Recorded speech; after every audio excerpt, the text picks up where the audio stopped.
My four little children will one day live in a nation where they will not be judged by the color of their skin, but by the content of their character. Free at last, free at last.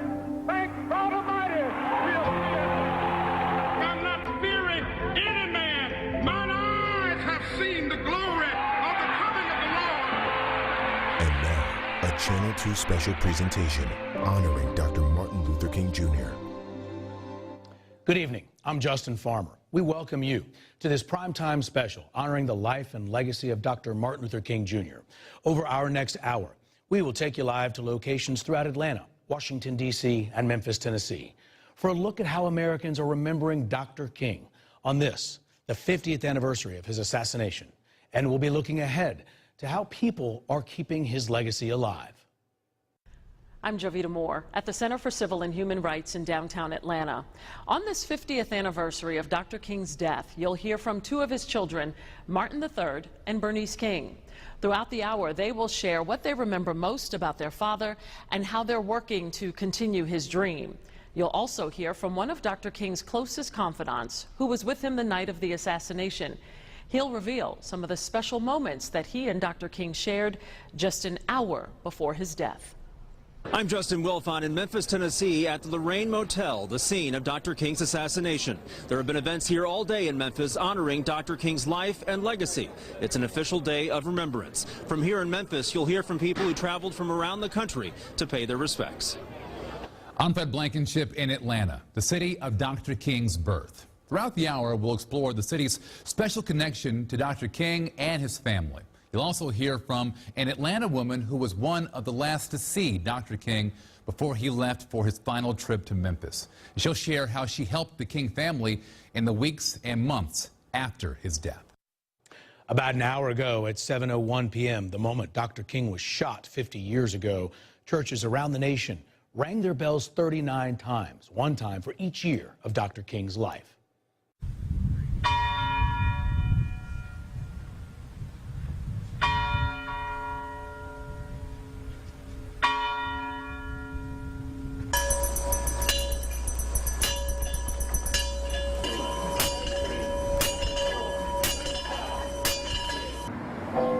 And now, in just about a minute and 10 seconds, at 8:04 p.m., when Dr. King passed, we invite you to join us in a moment of silence here on Channel 2 and on our social accounts. But first, an excerpt of his final speech. King was in Memphis to lead a march for striking sanitation workers and address them just 24 hours before his death. It's a speech he never planned to deliver, but colleagues convinced him to do so, and it ended up being one of his most passionate. We've got some difficult days ahead, but it really doesn't matter with me now because I've been to the mountaintop. And I don't mind. Like anybody, I would like to live a long life. Longevity has its place, but I'm not concerned about that now. I just want to do God's will. And he's allowed me to go up to the mountain. And I've looked over and I've seen the promised land. I may not get there with you, but I want you to know tonight that we as a people will get to the promised land.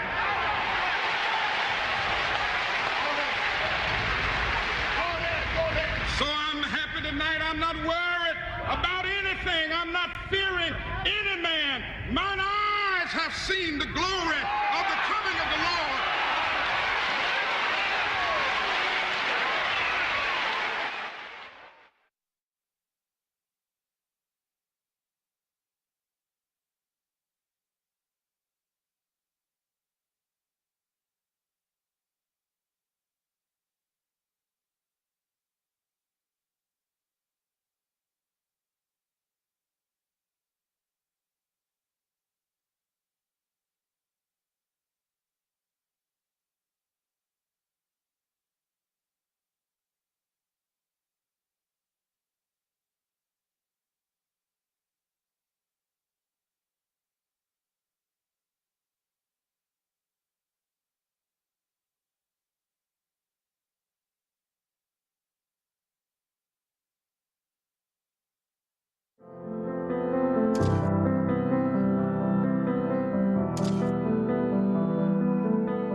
to us, he was a father and a husband.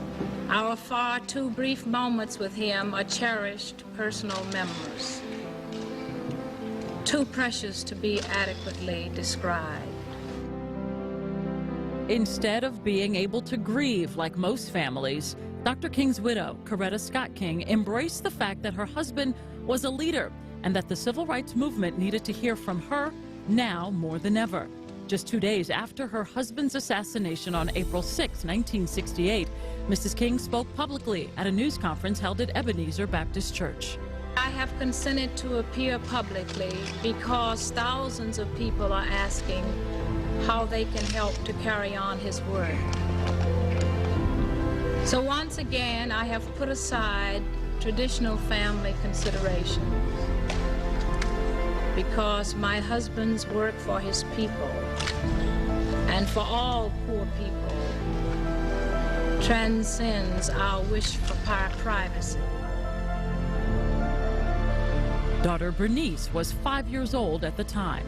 I think I was just confused trying to sort through what all of this meant when she said, you know, he's going to live with God, you know, and when you see him, he will not be able to speak to you and all that kind of stuff. And Martin III was 10. My siblings and I were watching television in the front of our home in the kind of family room. And about 7:15, it was announced that Dr. Martin Luther King Jr. had just been shot. Naturally, oh my God. I spoke with Martin III and Bernice King about their father and what they're doing to continue his mission. They'll reveal what's been most difficult about this 50th anniversary of his death and what still inspires them about their father today. You'll hear from them throughout this hour. Dr. King's connections to Atlanta are countless. He was born here, attended Booker T. Washington, and was a graduate of Morehouse College. And while his message of change through nonviolence resonated around the nation and the world, Atlanta was always his home base, and it's a site of his final resting place.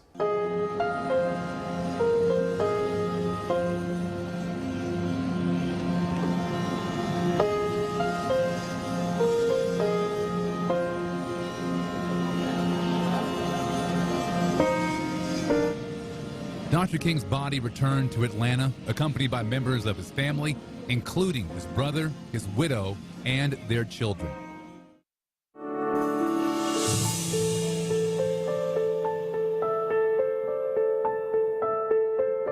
Dr. King's body lied in state inside the Sisters Chapel on the campus of Spelman College.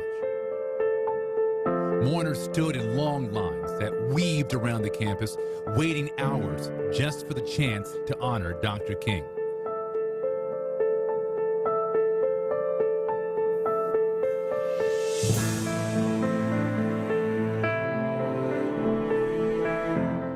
His funeral was on April 9th, 5 days after his assassination.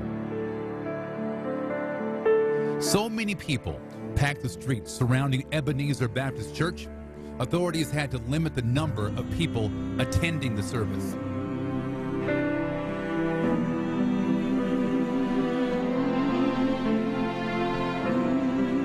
It was broadcast on television and seen by millions.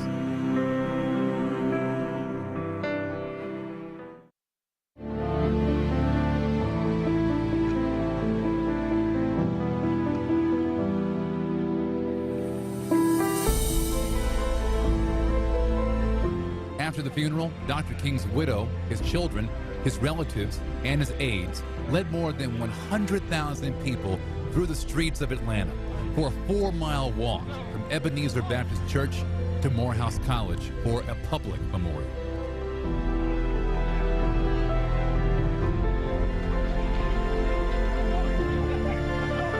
Two years after Dr. King's assassination, his family held a memorial service after King's tomb was moved to Auburn Avenue.